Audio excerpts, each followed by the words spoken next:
All right, everybody, we're doing our Bible study on Bible translations. If you're watching the class online, go to the church website, www.htlc-wa.org, to get the Bible study there that we'll be covering today. Let's begin our time with prayer. We thank you very much, dear Lord God, for giving us your word so we may know you and understand you, especially know and believe your saving love to us in Jesus Christ.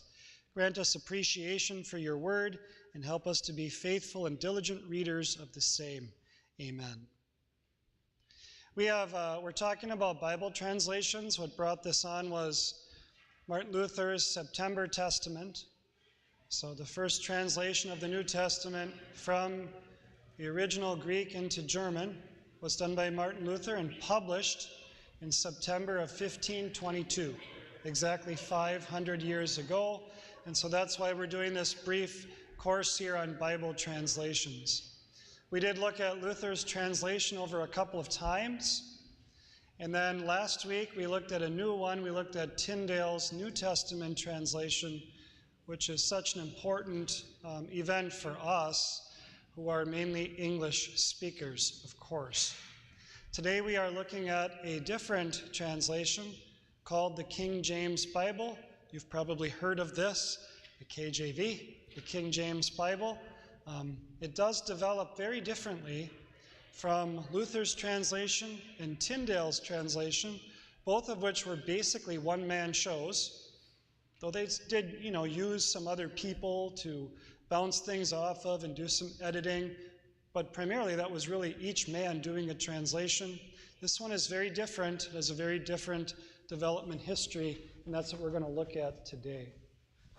So going into the lesson, also today I want to give you an opportunity to see what this looked like when it first came out. What did the King James Bible look like 411 years ago? What did this look like?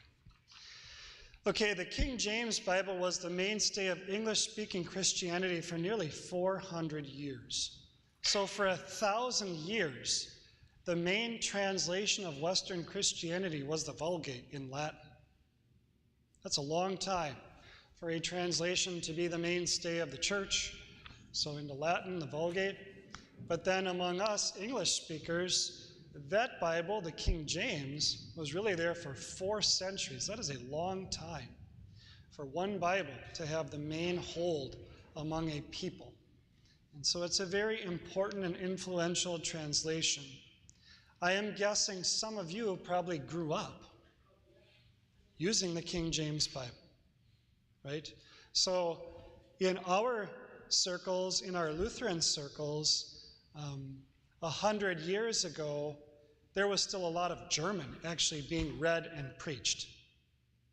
So hymnals were mostly in German. Preaching was very much in German.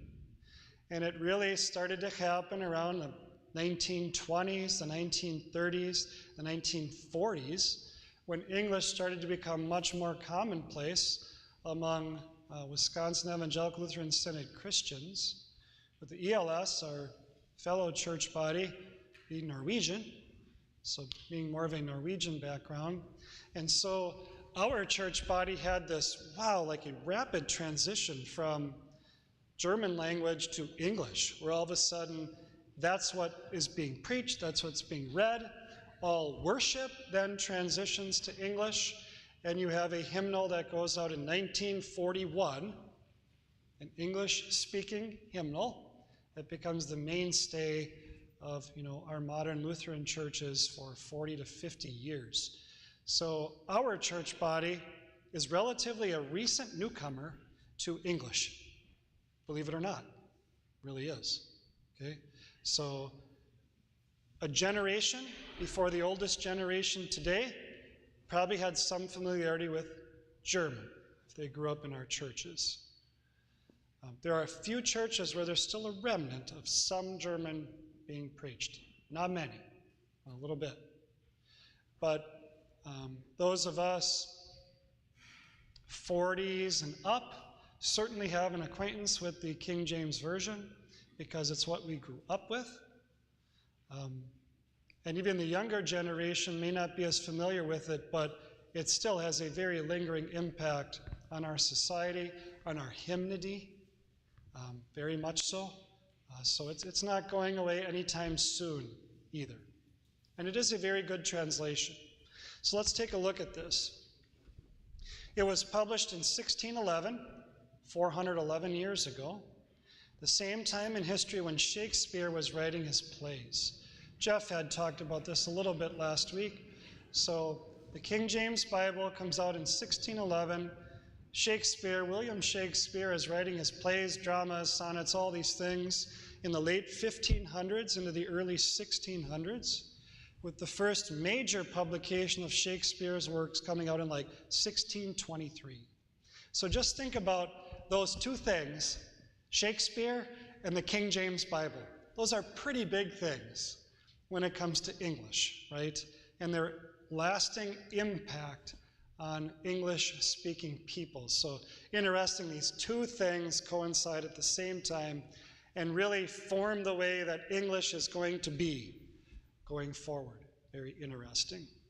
Still today, it remains a popular and often quoted version of the Bible. Why do we have remnants of these and thous in our hymns? We know why, right? It's from the King James Bible, from King James Elizabethan English. So what led to this translation? To understand some background to the translation, it's really all involved with English religious history in Reformation times. And this is a very brief overview, but at least it gives us an idea of why did the King James Bible even come along. It's not like it was the first translation ever known to man, like some people want to think nowadays. It was one translation, a very important historical event, but one translation among many in history. So what led up to this particular one? Here's a brief account of English religious history leading up to King James. I think Maggie you asked last week about Henry VIII, I think, right? So now we're going to talk about some of this because it plays into the King James.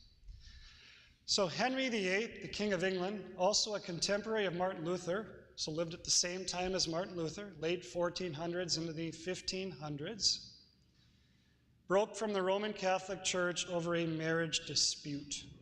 He wanted the Pope's approval for a divorce from Catherine of Spain, his first wife, who only bore one surviving heir, a daughter whose name was Mary. He wanted a son and didn't get one, so he wanted to divorce from Catherine and marry Anne Boleyn. Rome refused to grant his request and excommunicated him.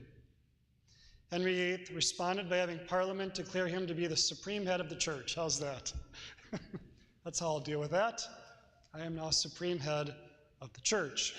This was the beginning of the Church of England, which became a mixture of Roman Catholicism and Protestantism. And so Roman Catholicism would have been the traditional Roman Catholicism from Rome, and then Protestantism would have been this growing movement of which Martin Luther was such a big part, but then which keeps developing and fracturing out.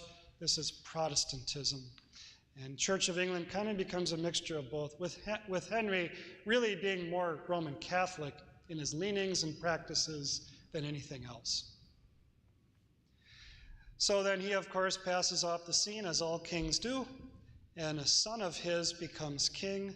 Edward VI, he's the son of Henry VIII and Jane Seymour, Henry's third wife, after he had Anne Boleyn not just divorced, but executed.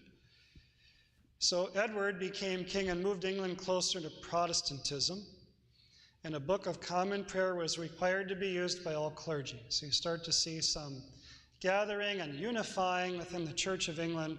There's going to be a Book of Common Prayer that all clergy are expected to use in this Church of England. He dies. Another person becomes, queen. Now it's Mary. She's the daughter of Henry VIII and Catherine. Remember, Catherine was from Spain.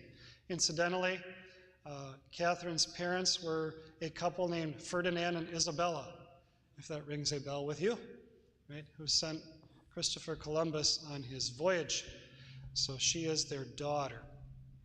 There's also connections to Charles there, who is a Spaniard and the Holy Roman Emperor, which now you know why the Roman Catholic Church was a little more supportive of Catherine than Henry, because there's Spanish connections and connections to the throne of the Holy Roman Emperor. So there's a lot of political, international things going on that influence the church as well, as they still do to this day.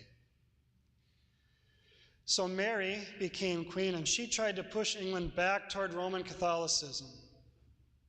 Leaders of rebellions and heretics were put to death, and Mary became known as Bloody Mary. She reigns for just a few years, and then someone else becomes Queen Elizabeth. She's the daughter of Henry VIII and Anne Boleyn, who was Henry's second wife. She became queen and ruled for a long time. Look at that reign, almost 50 years.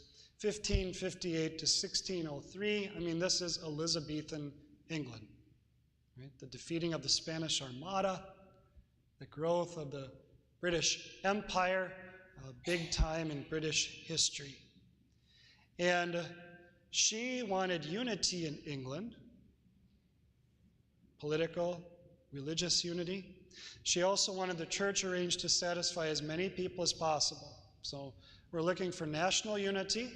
We're looking for English peoples to be together here and not to be fractured. So the Church of England is supposed to be this middle ground which appeals to as many people as possible. She was officially called Supreme Governor, including over a national church. So the Church of England is a national church. It is headed by the monarch of England. And the reaction to that is a bunch of colonists who say, we do not want a state church run by the monarchy or run by any government. And so let's put down a First Amendment that says that the state shall establish no religion, right? And people shall be free in matters of religion. That's the reaction to that, which we live under to this day. A government act of uniformity determined the worship life of the church, and articles of faith were issued which all priests and ministers were supposed to subscribe to. So you've got some uniformity aimed at here in England, in the Church of England. And so the Church of England does have bishops, as Roman Catholicism does. Right? It is quite ornate sometimes in its worship, as Roman Catholicism is. But it is not Roman Catholic. It is not headed by the papacy. It is headed by the sovereign of the country. In spite of the development of the Church of England, there remained some Roman Catholics who resisted the Church of England. On the other hand, Puritanism grew as others wanted to purify the Church of England from any trace of Roman Catholicism. So Puritans wanted to stay in the church but purify it. In addition, there were independent separatists who wanted to establish churches and worship completely outside of the Church of England. So let's get out of that framework and let's just have independent churches where the congregations run independently of any, right, sovereign or bishop or any of that. James I became king in 1604 and ruled until 1625. He is not a direct descendant of Henry, so Henry VIII's line died out, so to speak, with Elizabeth's death. She, of course, never married and never had any children. So the Tudor dynasty ended and the Stuart dynasty began. There is some relation with Henry VIII, but it is not a direct descendant. He continued with the Church of England as it had developed under Elizabeth. Let's stay the course. At the beginning of James' reign, the Puritans requested changes in the Church of England. They also requested a fresh translation of the Bible. And ding, ding, ding, ding, ding, right? That's where this is going to come from. The request of the Puritans to James to consider a fresh translation of the Bible that can appeal to a greater audience. Any questions on any of that? It's church history, basically. English history.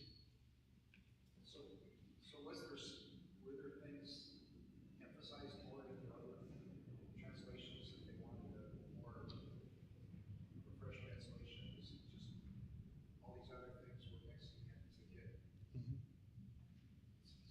Good question, right? So why are they requesting the new translation? So let's go into a summary of English-speaking Bibles leading up to this, and then we'll get there. It's a very good question. So, leading up to the King James, William Tyndale published his New Testament from Greek in 1526. We looked at that last week. He translated some of the Old Testament from the Hebrew, including the first 5 books, the Pentateuch, and some other things. He would probably have published a whole Bible if he had not been arrested and executed in the mid-1530s. Very talented scholar. So then Miles Coverdale picks up, and these last names start to ring a bell. Tyndale, Coverdale, you hear these names, and it's all in the realm of Bible translations. Miles Coverdale used Latin and German translations as well as Tyndale's English translation to publish a complete English Bible in 1535. So that was a big event. Tyndale had the scholarship. Coverdale was not the same scholar. In fact, he didn't even know Greek or Hebrew, but he was a good writer and could turn a phrase and things like that. So Tyndale's Bible survives, and then Coverdale also, his work survives into the future, and all of it impacts the King James. A Bible called Matthew's Bible was published in 1537. That's probably a pseudonym or a false name, because there was another man who actually published it. It too contained much of the work of Tyndale in both the Old and New Testaments. So Tyndale could not publish his New Testament in England. They wouldn't permit it. A fellow Englishman betrayed him, and Tyndale was executed. And so, but it's still a pretty good translation, so how do you get that in public? You rename it and say that it was done by some guy called Matthew. And so all of a sudden, the King of England is supporting this translation, much of it having been done by William Tyndale, who was rejected by the establishment and put to death. That's how things work. Then this Geneva Bible is published in 1560. The New Testament was translated by William Whittingham, who was a Protestant exile in Geneva during the reign of Mary. So Mary pushes Catholicism. So some of the Protestant exiles leave and they go to Geneva, where the Calvinists and other Protestants are. And then this Geneva Bible comes out of there in English. This Bible contributed 2 features to the later King James Bible: verse divisions, which you notice were not in Tyndale's Bible. There are no verses numbered. And then also the use of italics for explanatory words and phrases. If you read a King James, all these words in italics, what are they doing? Well, they're explanatory words and phrases that keep the translation going. The notes in this Bible had a strong Puritan edge to them. The Bishop's Bible is a different Bible. That's a translating project begun in the 1560s. It was based on an earlier Bible called the Great Bible from the late 1530s, and this is the Bible that was used in worship. Anglican bishops, Anglicans are the Church of England, Anglican bishops did the revising, and the Bible was intended to be used in public worship. So you end up with 2 main Bibles among English-speaking peoples. You had a Bible which was primarily used in the home. That's the Geneva Bible, which has edgy Puritan notes in it. And another which was used primarily in worship, the Bishop's Bible, which does not want edgy Puritan notes in it and wants it to be used for worship. So the 2 did not always agree, and Don had asked this question. So the Puritans noted a number of things where this translation really is not accurate. In fact, it might be the opposite of what it's supposed to be. And they noted a number of things in this regard. And that's correct. These things were always not in alignment, these translations. So let's come up with one that just agrees so that all English-speaking people can use this in their homes and in the churches. And this fresh translation was called for from the original Greek and Hebrew, which would use the best of the existing translations and which could be used both at church and in the home. Let's go back to the original languages. Have that in mind. Let's look at the translations that are out there. Geneva Bible, Bishop's Bible. Let's take the best out of them, and let's come up with this new Bible that can be read by everybody. Here's how the King James Version came together. By the way, a version is just another word for a translation. A version of the Bible is a translation of the Bible. It's called the King James Version because it was done during his time. In response to the Puritans' request, King James assembled a team of 54 scholars. And right there is the difference, right? Luther did his work primarily on his own. Tyndale did his work primarily on his own. But the King James is this group of over 50 scholars who work on this project. They were divided into teams who worked separately and then came together again. So, you take this section, you work on this in committee, and then let's bring this back to the group, and let's look at this and analyze the translation. At least 15 rules were written up for the translators to observe. Number one was, as much as possible, use the Bishop's Bible. And as much as possible, use that translation, but if something can be improved, especially looking at the original Greek and Hebrew, improve it. Okay? And we're not having any edgy Puritan notes in this Bible either. That ain't happening. Okay, we're getting rid of those. So there was a number of rules that they put together for the committee to follow. A committee of 12 then reviewed the whole translation, and 2 men did final preparations for the printing. This whole project lasts about 4 years, 1607 to 1611. It was later called the Authorized Version, but there's no record that says the king officially approved it. The introduction to the book does say authorized, in that it is the one officially authorized for worship, right, to be used in worship. But there's no record that the king actually put his stamp on it. But it became authorized, the official one, to be used. It was printed in a Roman font, which was conveniently readable by the public. And so last week you saw Tyndale's New Testament, and it took a little bit of work to be able to read that. Just the boldness of the font, a different block type, abbreviations, that type of stuff. But now when you look at what we're going to look at today, it's like, you know what? That font looks like something I could find in my computer, right? So it's in a more modern font that everyone could easily read. It had a fine English style of words and phrases, as well as a pleasing rhythm and cadence. Some of that probably going all the way back to Tyndale and Coverdale. We read the Christmas story in Tyndale last week, and it's not all that different from the King James. It contains the books called the Apocrypha, just as Luther's Bible did in 1534. When Luther published the whole Bible, he included the Apocrypha. They're books that always kind of hung around the biblical books. They're interesting books to read. There's some history in them, lots of devotional literature there, going back to the intertestamental times between the Old and New Testament. But Luther said they're profitable books to read, but they're not to be held on the same level as Scripture. And the Roman Catholic Church at this time also said, yes, they are officially the Word of God, even though they had not been recognized as such by the Church for 1,500 years, because they thought that it supported some of their Roman Catholic doctrine. But they are beneficial books to read. There were printings of the King James in 1611, 1613, 1617, with as many as 5,000 copies printed in each run. How many do you think have been printed since? Right? That's a lot of them.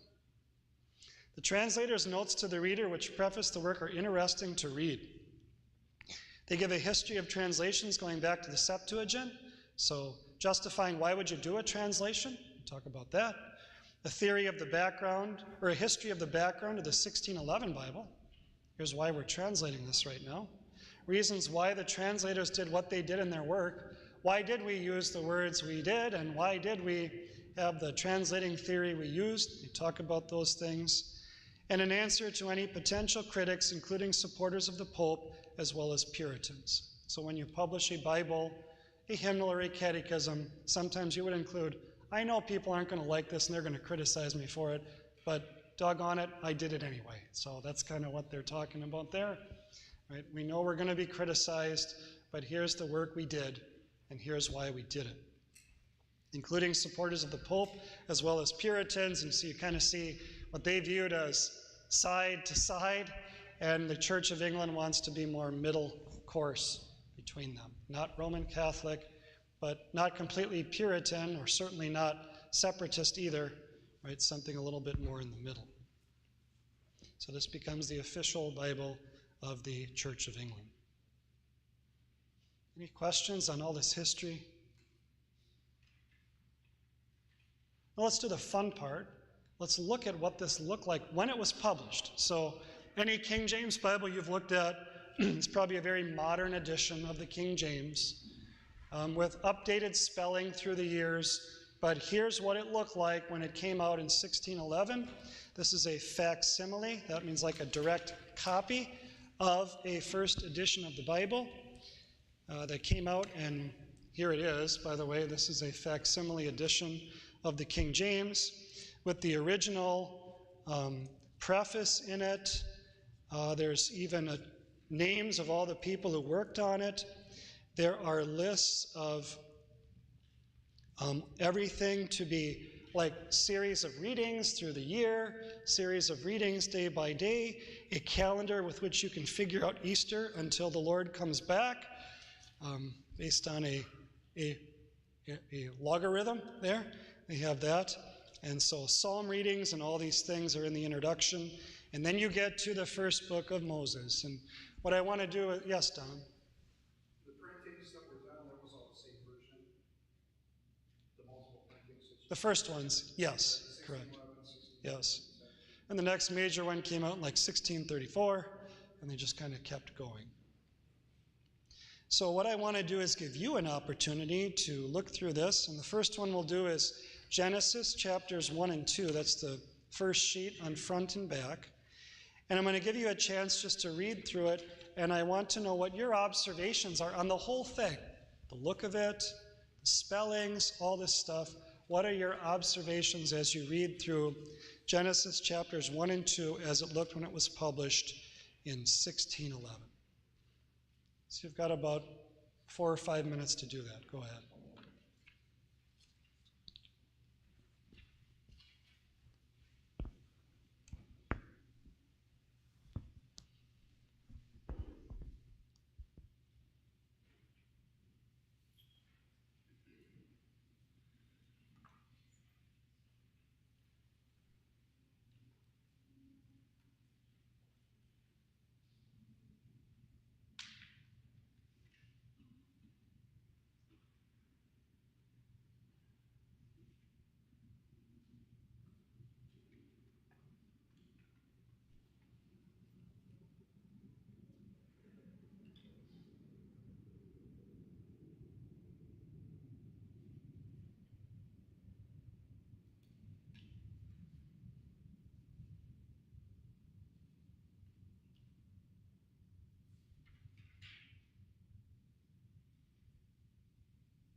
So as you look through it, what are some of your observations? What do you notice?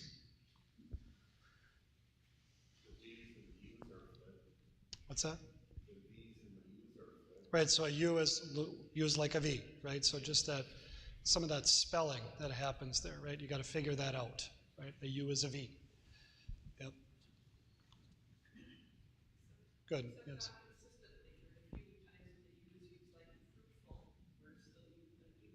Right. Very good, right? It's not all consistent all the time. And I don't know why they chose what they did in a particular instance, but there's still a standardization that's happening of English spelling. So you've seen that in Luther's translation, in Tyndale's translation, because these really are developing the languages at the same time that they're bringing the Word of God to people. What else do you notice? Mike? In the introduction,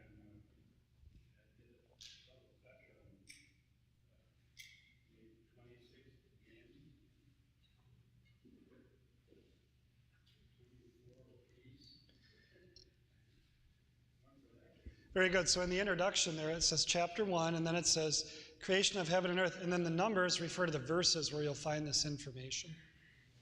So the creation of heaven and earth in verse 3 of the light, of the verse 6 of the firmament, verse 9 of the earth. So that's what it's doing.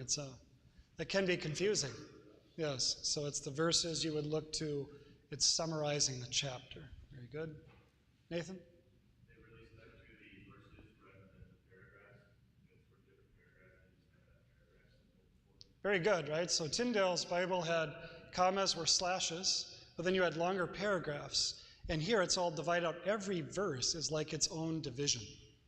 Okay? It's a different formatting, yes.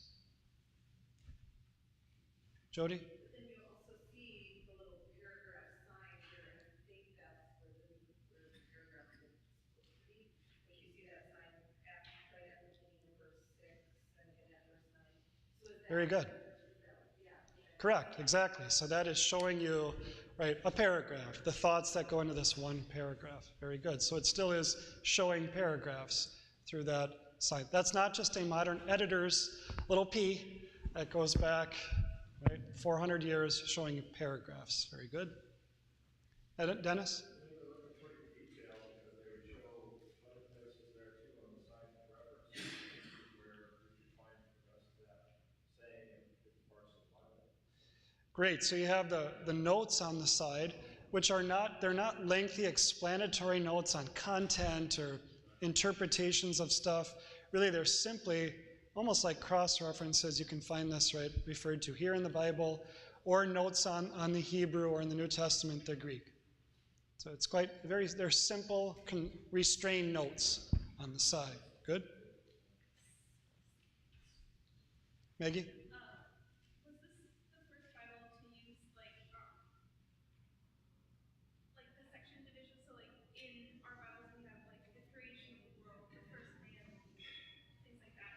So at the very top of each page they have those similar things. Right. It's kind of telling you the content of the page, right? That's a good question. I don't know. I do have a Matthew Henry Bible. I should look at it and see what it does, if it has those types of headings. But right, you've got like these guide headings at the top that tell you the content of the page. Good. Also, you would notice, right, there is some decoration in this Bible. So you have a very flourishing I to begin out the chapter in, and then each chapter would begin with a little smaller flourished letter, like chapter 2 starting with T.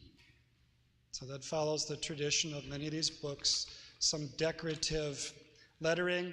Also at the top, before Genesis there, you've got a very ornate decoration printed there of basically like plant life, right? Flowers, fruits, that type of stuff to decorate this Bible.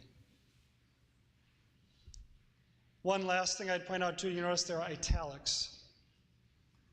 And so it uses italics for this reason. For example, every time it says, it was good, and then it will put it was in italics. So look at verse, let me find one here, verse 10. And God saw that, and then you have it was in italics. And the reason they're doing that is the Hebrew doesn't always put linking verbs in. So Hebrew very literally says, God saw that good. And so the King James is telling you, we put in it was for sense. Right? Hebrew just says that good, but in our English, we need to say it was. And so they put that explanation in italics. So they also are showing you we are being very diligent to follow the original text here as well. Well, let's read a little bit of this. So you've got, in the beginning, God created the heaven and the earth was without form and void, and darkness was upon the face of the deep, and the Spirit of God moved upon the face of the waters. And God said, let there be light, and there was light. I mean, just think of that English translation. Let there be light. Going back to even some of Tyndale's work, right? Just huge. The remnants of this in English. Let there be light. And God saw the light that it was good, and God divided the light from the darkness, and God called the light day, and the darkness he called night. And the evening and the morning were the first day. And God said, let there be a firmament in the midst of the waters, and let it divide the waters from the waters. And God made the firmament, and divided the waters which were under the firmament from the waters which were above the firmament, and it was so. And God called the firmament heaven. And the evening and the morning were the second day. And of course, they're not saying that's heaven, the abode of God, but the sky. That sense of the word heaven, the heavens, right, the skies. So God called it heaven. And God said, let the waters under the heaven be gathered together into one place, and let the dry land appear. And it was so.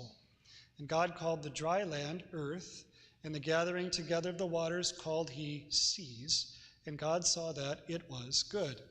And God said, let the earth bring forth grass. And then you've got a little note there, right? A little symbol that takes you to the margin. Grass, says Hebrew would mean tender grass. The herb yielding seed, and the fruit tree yielding fruit after his kind, whose seed is in itself upon the earth. And it was so. And the earth brought forth grass, and herb yielding seed after his kind, and the tree yielding fruit, whose seed was in itself after his kind. And God saw that it was good. And the evening and the morning were the third day. And God said, let there be lights in the firmament of the heaven to divide the day from the night, and let them be for signs and for seasons and for days and years. And let them be for lights in the firmament of the heaven to give light upon the earth, and it was so. And God made two great lights, the greater light to rule the day, and the lesser light to rule the night. He made the stars also. And God set them in the firmament of the heaven to give light upon the earth, and to rule over the day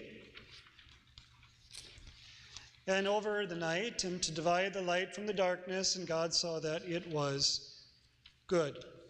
Did you notice it double printed over so that you could pick up the over from the page before? And God saw that it was good, and the evening and the morning were the fourth day. And God said, let the waters bring forth abundantly the moving creature that hath life, and fowl that may fly above the earth in the open firmament of heaven. And God created great whales, and every living creature that moveth, which the waters brought forth abundantly after their kind, and every winged fowl after his kind. And God saw that it was good. And God blessed them, saying, be fruitful and multiply, and fill the waters and the seas, and let fowl multiply in the earth. And the evening and the morning were the fifth day. Fifth day. And God said, let the earth bring forth the living creature after his kind, cattle and creeping thing, and beast of the earth after his kind. And it was so. Those are very literal translations of these things from the Hebrew. And God made the beast of the earth after his kind, and cattle after their kind, and everything that creepeth upon the earth after his kind. And God saw that it was good. And God said, this is big, let us make man in our image after our likeness, and let them have dominion over the fish of the sea, and over the fowl of the air, and over the cattle, and over all the earth, and over every creeping thing that creepeth upon the earth. So God created man in his own image. In the image of God created he him. Male and female created he them. That is not that different at all from very modern English. And God blessed them, and God said unto them, Be fruitful and multiply and replenish the earth and subdue it, and have dominion over the fish of the sea and over the fowl of the air and over every living thing that moveth upon the earth. Got a nice note on the side there, Hebrew creepeth. Literally, that's what it is, something that creeps or crawls on the ground. And God said, Behold, I have given you every herb bearing seed which is upon the face of all the earth, and every tree in the which is the fruit of a tree yielding seed, to you it shall be for meat. It's interesting. The plant life shall be for you for meat, which there it simply means edible, right? An edible thing. It's not saying it's flesh or meat, it's meat, it's to eat. And to every beast of the earth, and to every fowl of the air, and to everything that creepeth upon the earth, wherein there is life, I have given every green herb for meat. And it was so. And God saw everything that he had made, and behold, it was very good. And the evening and the morning were the sixth day. And we should read through verse 3. Thus the heavens and the earth were finished, and all the host of them. And on the seventh day God ended his work which he had made, and he rested on the seventh day from all his work which he had made. And God blessed the seventh day and sanctified it, because that in it he had rested from all his work which God created and made. Let's look at the book of Psalms, second section to look at here. This is very interesting what Maggie had pointed out in the Psalms here. Notice at the top of the page, it's giving you the content of the page. Who is blessed? That is the subject of Psalm 1. Christ's kingdom is the topic in Psalm 2. So it's giving you guides at the top, the book of Psalms. And here you have Psalm 1, the happiness of the godly, the unhappiness of the ungodly. Let's read Psalm 1 together. Blessed is the man that walketh not in the counsel of the ungodly, nor standeth in the way of sinners, nor sitteth in the seat of the scornful. But his delight is in the law of the Lord, and in his law doth he meditate day and night. And he shall be like a tree planted by the rivers of water, that bringeth forth his fruit in his season. His leaf also shall not wither, and whatsoever he doth shall prosper. The ungodly are not so, but are like the chaff which the wind driveth away. Therefore the ungodly shall not stand in the judgment, nor sinners in the congregation of the righteous.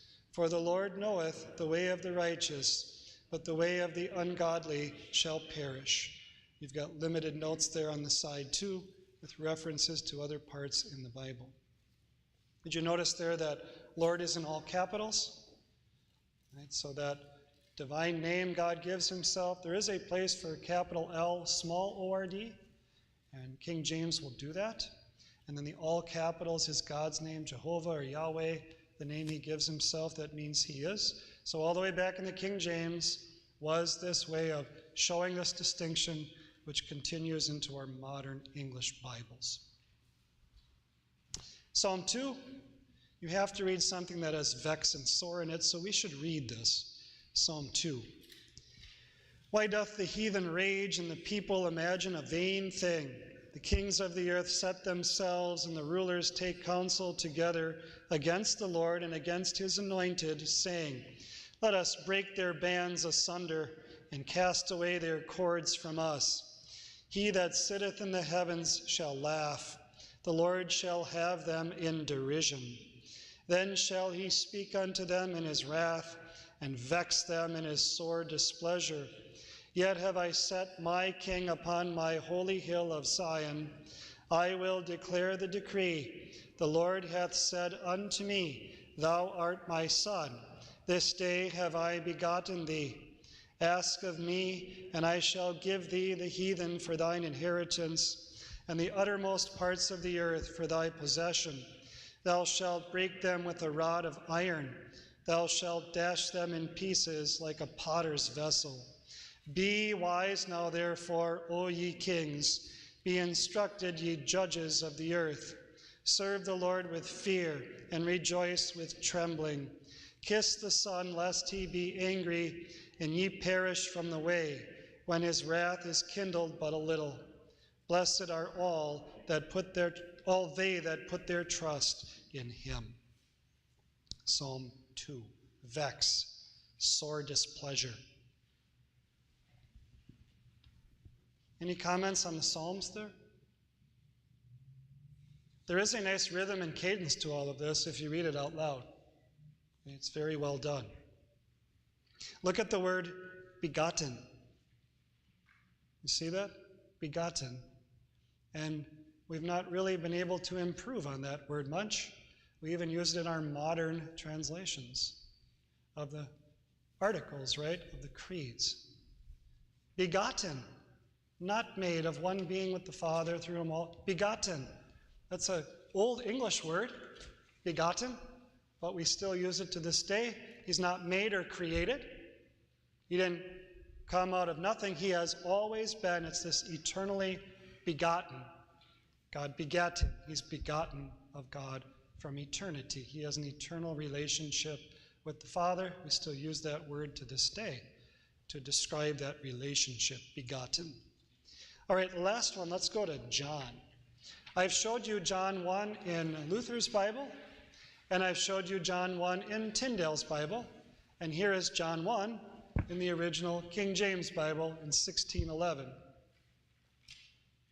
You have a brief introduction here, the divinity, humanity, and office of Jesus Christ. Verse 15, the testimony of John. Verse 39, the calling of Andrew and Peter, and etc.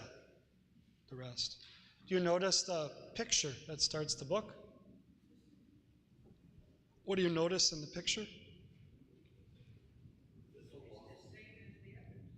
How so, Pat?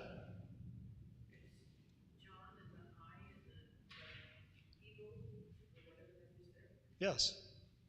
You've seen it in all three so far. Luther's Bible had John, right, with a Bible in hand, as John has here, with an eagle there, the symbol for the Gospel of John.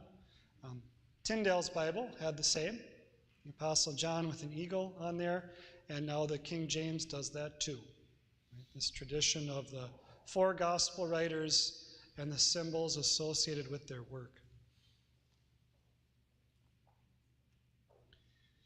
Let's read this together. In the beginning was the Word, and the Word was with God, and the Word was God. The same was in the beginning with God. All things were made by him, and without him was not anything made that was made.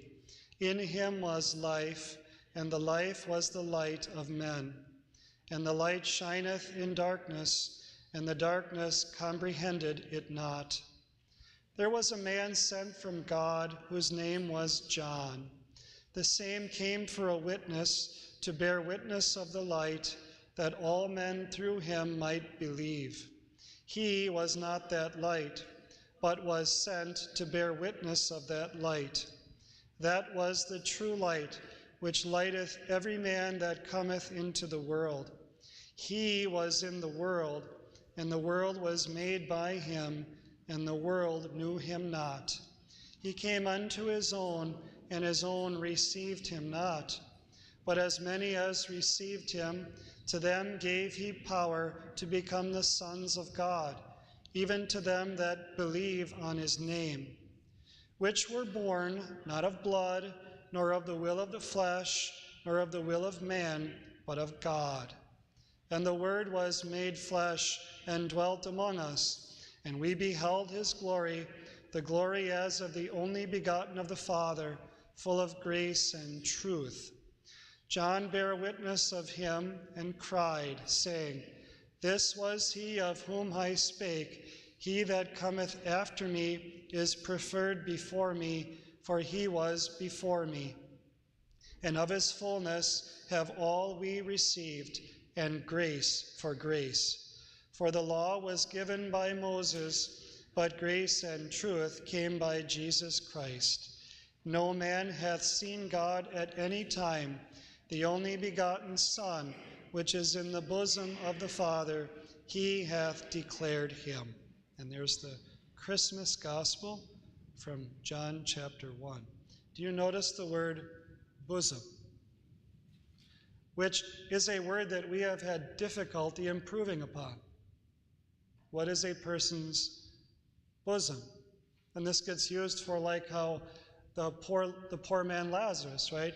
He gets carried by the angels to Abraham's bosom. What does this mean? Well, in English, it really is the place where you are when mom holds you on her lap, the place where someone holds you close to himself or herself because they love you. That's the bosom. And so you have modern English translations kind of wrestling with this. You know, is it the embrace of the Father, right? Some type of special standing with God. But King James did it in one word, the bosom, right? Where you are when you are loved and cared for by mom or someone very dear to you. I'm not advocating we necessarily go back to the word, but it does show that sometimes translations are done where it's hard to really improve on what was done there. That might be one example. So I hope what you realize is this really is not inaccessible to you at all. This is not difficult, really, to read this and look at it. Sometimes you might think of King James as really difficult and complex, and it can be at times, but it's quite simple and well done. I still do look at the King James with some frequency as I'm preparing for sermons or Bible classes. It is a very good translation, and it does a nice job of looking at the original languages and bringing them out into English. So it is well done. Now, my final question for you in the last 2 minutes is this. What do you like or not like about the King James Bible?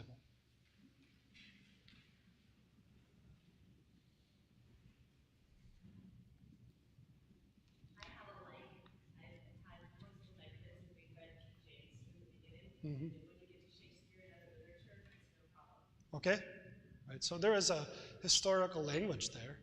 And the richness of the language is Sure. for poetry and everything else. Sure. There is Yes. The Lord is my shepherd, I shall not want. He makes me lie, all this, right? He maketh me to lie down. I shall not want. Just that translation, right?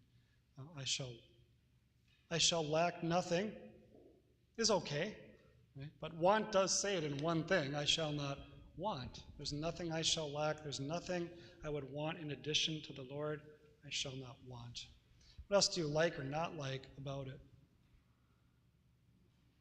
Dennis? I'm just curious, I know it's not in your main passage, but, being confirmed in the King James, it had a lot of these, thous, and thys. Mm-hmm. Was that a later date, that they retranslated it and subjected to put those things in there as to clarify the difference between, the Lord and us, thee, thou, and them? You would see it, it is there, you would just see it. We didn't read a lot of second person language today. Like if you would read interactions between Jesus and people, you would see the these and thous and that quite a bit more. But we saw mostly like third person type stuff. So it is there. Somebody made a great observation last week. Tyndale did not use a lot of these and thous. It was even like ye, you at times. So it's interesting, how did that develop that the these and thous came in? I think you had talked about this a little bit, Nikki, right?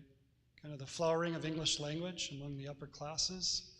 And that, remember that? That's probably reflected in a lot of this, thee and thou. Any other comments? Yes? There's F's in some of the words that aren't in the other part. Like on the top part of Genesis, Yes? it's got the F in it. In the Psalms, it has an F in it. How come? Those are S's. They're F's. Right? There is a very, very slight distinction. The F puts a small stem at the middle. The S does not. And it almost looks like an S. You are correct. Or the S has half the line. The F goes all the way through the Yes. Yep. Yeah, so it's just that little stem on there. that makes the difference. But when it goes down into the actual Bible part, or the message, it has an S as far as Psalms is concerned. So I think the book of, Psalms. It looks like Psalms, but it's Psalms. So I hear you saying you are appreciative of the fact that the S developed into a different, a little serpentine thing was very helpful. It's probably part of the reason why it did, right? To make that distinction between F's and S's. Yes. And an I for John. Right. An H for Jerusalem. Yes. So some spelling differences, I's, H's. Yep. And I was just going to say, to the ear, at least to mine, the King James is a lot more beautiful than But on the other hand, when they had Shakespeare in school, you had to have footnotes, so you really understand. yes. A lot of the words mean something different. Right, yes. And that's part of it too, is, I mean, you've got older uses of words that we do not use them in that way anymore, and that can mislead someone, that it's not actually trying to say that the way you hear that word today. We had an example like heaven. We would say sky, the sky, and that's what they meant, but heaven, right, was a broader word. And so, while it is a beautiful translation in many ways, I would personally espouse using more modern translations for worship and for most of our individual reading, because while our children are not learning Elizabethan language, right, in first and second. I don't think they are they? You're not teaching that, Charlotte? You teach them you? You teach them the pronoun you, right? So I mean, it's just, we don't speak this way anymore, right? And so for the sake of our children, reaching people too, right, with a modern English, there certainly is a big place for that. But that doesn't mean personally we would need to give it all up and shelve it, because it has a lot of value. It's a part of our English-speaking heritage. And who doesn't want to get out their Bible on Christmas Eve and read Luke 2, right? Right, Jody? Wouldn't you like to do that? I still have that memorized. I could not do the right translation of it. Wouldn't it be cool this Christmas if we read the Christmas story in Tyndale's English? How would that be? Wouldn't that be cool? Maybe we will. We'll see what we want to do. All right? So very good. Next time we're going to do a new translation called the NIV. We'll talk about that a little bit and go into the more modern translation today. Let's close with prayer. We thank you very much, dear God, again for giving us the word of truth. We thank you for revealing to us your heart through human words and concepts and language. And we pray that you help us to understand you and know you in the way that you have revealed to us, so we may believe and be saved together with all the elect of God of all times and all places. Keep us in your word and help us to be faithful in using it and talking about it. Amen. Thank you, everybody.